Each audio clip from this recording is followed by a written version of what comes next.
प्रणाम जी। अब भूल हमारी जरा नहीं, और हक कर थके हासी। बात आई सिर हुक्म के, अब काहे बिलखेरू खासी। अब तो ये पूर्णतः स्पष्ट हो गया कि हमारी जरा भी भूल नहीं है, भले ही धामधनी हमारे ऊपर कितनी भी हंसी क्यों ना करे। जब सारा उत्तरदायित्व हुक्म का ही है, फिर हमारी आत्मा अपनी भूलों को याद कर करके क्यों रोए। हमें ये माया का खेल में आपके प्रेम और इश्क यानी प्रभुत्व बादशाही को देखना था। वह सब कुछ हमने देख लिया है। अब माया में हमें ये भी दिखाना चाहते थे कि आपका प्रेम ना होने पर भी हम इस प्रकार की भूलें करेंगी ही, और जिनकी हंसी होगी हमने ये भी सारी लीला देख ली है। हे धामधनी, आपने हमें खेल दिखाने के लिए जो हुक्म किया था, उसी हुक्म को खेल को ख़त्म करने के लिए क्यों नहीं कहते हो? अर्थात खेल ख़त्म करने का हुक्म कीजिए। अब तो हमारी सारी इच्छाएं पूर्ण हो चुकी हैं। हमारी परात्म को अब आप क्यों नहीं जागृत कर देते हो? मेरे प्राण प्रियतम, जिस प्रेम से हम आपको परम धाम में रिझाती थी, वह प्रेम से एक क्षण के लिए भी लग नहीं हो सकता। इसलिए हमें ये कदापि सहन नहीं होगा कि हमारे प्रतिबिंब के प्रतिबिंब रूप जो तन हैं, उन पर किसी भी प्रकार का दाग लगे। जिस प्रकार भूलवनी के मंदिर में होने वाली हंसी की लीला में एक ही सखी के अनेकों प्रतिबिंब बन जाते हैं, उसी प्रकार इस खेल में शुरू होने से पहले ही श्री राज जी के हृदय में प्रत्येक आत्मा की ब्रज रास एवं जागनी में होने वाली लीला का दृष्टांकन हो चुका था। कहते हैं, असल हमारी अरस में ताए ख्वाब दिखावत तुम, जैसा तो देखत तैसा करत है हम। पर आत्म के अंतस्करण जेती बीतत बात, तेती इन आत्म के करत अंग साख्यात। श्री राज जी के दिल में दो प्रकार की स्थिति है। एक तो वह जो धामधनी ने ब्रज रास एवं जागनी लीला का चित्रांकन अपने दिल में कर रखा है, उसके अनुसार इस घटना का जो दृश्य धामधनी अपने दिल में लेते हैं, उससे संबंधित वही बात परात्म के दिल में भी आती है, जिसकी प्रेरणा के अनुसार आत्मा इस संसार में कार्य करती है। ऊपर की चौपाइयों में यही बात कही गई है। दूसरी स्थिति वह है जिसमें वह काल माया में होने वाली जागनी लीला का वह धामधनी के दिल रूपी पर्दे पर देखती है। श्री राज जी के दिल में ब्रज रास जागनी लीला का जो चित्रांकन है, वह मूलतः भावात्मक है।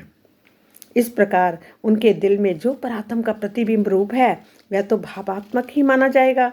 इस नश्वर जगत में भी प्रायः यही देखा जाता है कि जागृत अवस्था में हमारे दिल में जो रूप या विचारधारा होती है, वही निंद्रा अवस्था में स्वप्न के रूप में दिखाई पड़ती है। दूसरे शब्दों में इसे मार्कंडेय ऋषि के दृष्टांत से भी समझा जा सकता है। थोड़े ही समय में उन्होंने माया का खेल किस प्रकार देख लिया। जबकि वे सोए नहीं थे, ना सपना ही देख रहे थे, बल्कि नारायण की जोग माया से मोहित होकर वे संज्ञा शून्य हो गए थे और स्वयं को दूसरे स्थानों पर दूसरे रूपों में देखने लगे थे। इसी प्रकार ऐसा ही माना जा सकता है कि श्री राज जी के दिल में इस खेल से संबंधित जो परात्म का स्वरूप प्रतिबिंबित हुआ है, वही इस खेल में जीवों के ऊपर प्रतिबिंबित होकर माया का खेल देख रहा है।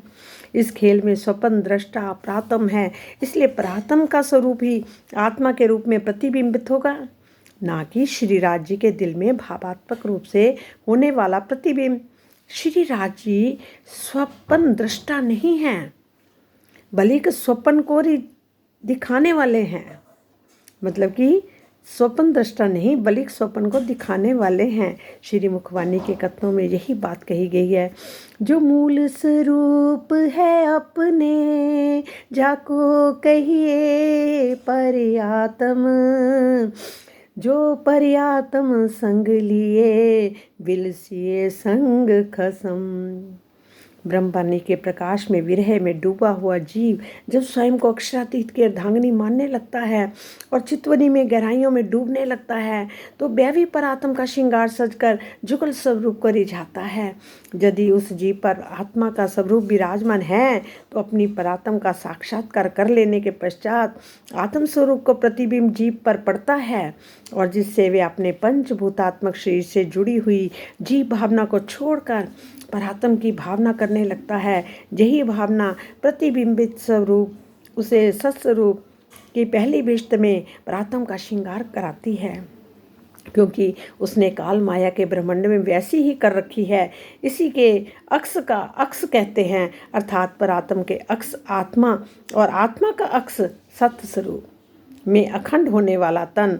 इस संबंध में श्री मुखवाणी में भी कहा गया है, सो भी पूजे तुम्हारे अक्स को, तुम आए असल वतन, तीन सब की लज्जत तुम्हें आवसी, सब तले तुम्हारे इजन, आगे हुई ना होसी कबहू, धनिये हमें ऐसी शोभा दई, सब पूजे प्रतिबिंब हमारे, सो भी अखंड में ऐसी भई। इस प्रकार जो कोरे जीव भी यदि अपने जीव भाव तथा कर्म कांडों का परित्याग करके जुगल स्वरूप के विरह प्रेम में डूब जाएंगे तथा परात्म का श्रृंगार सजकर श्री राज्य का साक्षात्कार कर लेंगे, उन्हें भी सत्स्वरूप की पहली विश्त में ब्रह्म सृष्टियों के खंड जीवों जैसा ही तन मिलेगा। और क्योंकि उन्होंने स्वयं भी परात्म का ब्रह्म सृष्टियों के कहते सब रूप प्रतिबिंब कर लिया है, इस संबंध में कहा गया है, जो किने जीवे संग किया, जो किन जीवे संग किया, ताको करुणा मेलो भंग, सोरंग भेलू वासना, वासना सत्य को अंग। जिनके ऊपर दाग लगने की बात कही गई है वे सत्य स्वरूप में अखंड होने वाले तन ही हैं। कौन? वे सत्य स्वरूप में खंड होने वाले तन ही हैं जो परात्म की प्रतिबिंब स्वरूपा आत्माओं के प्रतिबिंब हैं।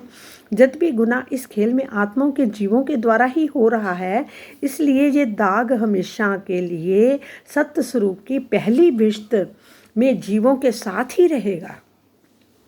किंतु खेल के नाम परात्म का आया है, इसलिए हंसी भी परात्म परम धाम में परात्म की ही होगी। मतलब कि हंसी किसकी होगी?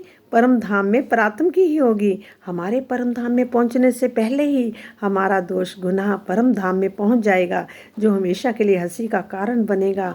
यद्यपि ये दृष्टिगोचर होगा जोग माया के ब्रह्मांड में। मोमिन बैठे खेल में, अंजू बीच खवाव, गुना पहले पहुँचे आरस में, माश करूँ है हिसाब। हमें तो ऐसा लगता है कि अब हमें इस खेल में आप जितने भी दिन रख रहे हो, केवल हमें दोषी गुनाहगार बनाने के लिए ही रख रहे हो। हमें तो उस समय की बाट देख रहे हैं कि आप हमें इश्क देकर अपने हुक्म से कब परमधाम बुलाएंगे। हमारे परमधाम के एक तिनके के समान 14 लोगों का ये ब्रह्मांड अपना अस्तित्व खो देगा। आश्चर्यजनक ये बात भी है कि ब्रह्मवाणी का बल लेकर परात्म की प्रतिबिंब स्वरूपा जे आत्मा इस संसार को क्यों नहीं छोड़ देती है। प्रतिबिंब हूबहू बिंब जैसा ही दिखता है, इसलिए इस पंचभौतिक तन को आत्मा का प्रतिबिंब नहीं कहा जा सकता। परात्म का प्रतिबिंब आत्मा है और जो तारतम ज्ञान ग्रहण कर प्रेम के द्वारा प्रीतम के चरणों में बैठी हुई है और अपनी परात्म में पहुंचना चाहती है। हे धाम धनी, यदि आप ऐसा कहें कि ब्रह्म सृष्टियाँ तो जहाँ थी ही नहीं, ये तो सब कुछ मेरे हुक्म ने ही किया है, तो जहाँ प्रश्न होता है कि हुक्म हमारी प्रातम के तनों का नाम रखकर इस प्रकार की लीला क्यों कर रहा है। परम धाम में इंद्रावती, अमलावती आदि नाम भी जहाँ के ही भावों से है, वहाँ पर किसी भी भाषा का विशेष बंधन नहीं। ब्रह्म सृष्टियों के जहाँ ना होने का तात्पर्य उनके मूल तन ही हैं। यदि ऐसा मान लिया जाए कि हम इस खेल में आए ही नहीं, फिर भी हमारे मूल तनों को ही नाम जहाँ रखे गए हैं, पुनः उन तनों को भी आपका ही हुक्म विद्यमान है, अर्थात आपके ही हुक्म से आत्मा का तन खेल देख रहा है। ऐसी स्थिति में आप हमारे इन तनों के दाग क्यों लगने दे रहे हो प्रीतम। ये बात तो निश्चित ही है कि हमारे ऊपर लगने वाले दाग को मिटाने के लिए आप सब कुछ करेंगे। आपने अब तक हमें इस खेल में रखा है इसलिए है, अन्यथा ब्रह्मवाणी के ज्ञान से जागृत होने के पश्चात हम इस संसार में नहीं रह पाएंगे। ये भी संभव है कि हमारे हृदय को सांत्वना देने के लिए आप हुक्म के ऊपर सारा दोष डाल देंगे, किंतु आपके हुक्म ने हमारी परात्म का जो नाम इन तनों को दिया है, तो इनके होने वाला गुनाह सत्स्वरूप हमारे प्रतिबिंब के तनों पर हमेशा के लिए ही अखंड रहेगा। उसे आप कैसे मिटा सकते हो? कदाचित यदि आप हमारे मन, वाणी एवं कर्म से होने वाले दागों को धो भी दें, तो हमारे अखंड होने वाले प्रतिबिंब के तनों के नाम तो परात्म वाले ही रहेंगे। उन तनों से जुड़े हुए गुनाहों को चर्चा तो परमधाम में ब्रह्म सृष्टियाँ करेंगे ही। सत्य स्वरूप की पहली विश्त में अखंड होने वाले तनों को भी ये सहन नहीं है कि उनके द्वारा होने वाले अपराधों, गुनाहों को हंसी होती ही रहे। ये बहुत ही आश्चर्य की बात है कि धामधनी के विरह की बातें सुनकर भी आत्माएं इन नश्वर तनों को मोह बंधन में फंसी हुई हैं। इसलिए इंद्रावती जी कहते हैं कि मैंने मूल मिलावे में विराजमान धनी के गुणों को बहुत अधिक गान किया ताकि मुझे विरह का रस प्राप्त हो जाए। मतलब महिमा का गुणगान किया है, किंतु मुझे अपने प्रीतम का विरह नहीं प्राप्त हो सका, फिर भी नहीं प्राप्त हो सकता। अपने ऊपर लगने वाले दाग को ना ही हमारे प्रातम के नाम सहन कर सकते हैं, ना ही हमारे खंड होने वाले प्रतिबिंब के तन। जहाँ तक कि धनी का हुक्म भी ये सहन नहीं कर सकता कि उनके ऊपर किसी भी प्रकार का दोष लगे। परम धाम की लीला में होने वाली हंसी सह ली जाती है, किंतु प्रतिबिंब के तनों पर दाग लगने वाली ये हंसी नहीं सही जा सकेगी। जब ब्रह्मवाणी के ज्ञान का हृदय प्रकाश हो जाता है, तो हमारी आत्मा परात्म का प्रतिबिंब स्वरूप भी किसी स्थिति में इस प्रकार की हंसी सहन नहीं कर सकता। माया के इस खेल में ना तो हमारे अंदर परम धाम वाला प्रेम रह गया है और ना ही परम धाम से कोई संबंध ही रह गया है। जहाँ तक कि धाम धनी से प्रेम नहीं रह गया, ऐसी स्थिति में धनी के हुक्म को क्या कहें, दोष दें? नहीं। बोलो श्री प्राणनाथ प्यारे की जय, बोलो मेरे सतगुरु प्यारे की जय, धाम के धनी की जय, तेरी जय हो। हे प्रीतम, बस हमें ये तो महसूस होता रहे हर पल आप हमारे भीतर खुद ही हो, और ये मैं भी आपकी खुद की ही है, हमारी मैं नहीं है। ये बात हर पल होता रहे कि आप बोल रहे हैं, आप ही खा रहे हैं, आप ही पहन रहे, आप ही सो रहे, आप ही जाग रहे, और हम तो केवल परम धाम के मूल मिलावे में बैठी आपको देख रहे हैं, और आप हमें ये संसार दिखा रहे हो। नज़र आपने हमारी इधर घुमा के हमें ये संसार दिखा रहे हो, हम सिर्फ देख रहे हैं। बाकी जो कुछ करा रहे हो वो आप ही आप हो, आपके सिवा और कोई नहीं है। और ये जीव भी जीव नहीं रहा, ये भी आप ही हो, बस आप ही हो, बस आप ही हो। हे धाम के धनी, बस ऐसा हमें अनुभव हर पल होता रहे। ये हो नहीं पाता, पर कर दो, आप मेहर करके कर दो। आपका हाथ है हमारे सिर पर हमेशा रहे, ताकि आपकी मैं निकले, हमारी मैं आपके चरणों की धूल बन जाए। प्रणाम जी, प्रणाम प्रणाम प्रणाम। सब सुंदर साथ को प्रणाम, कोटि कोटि प्रणाम।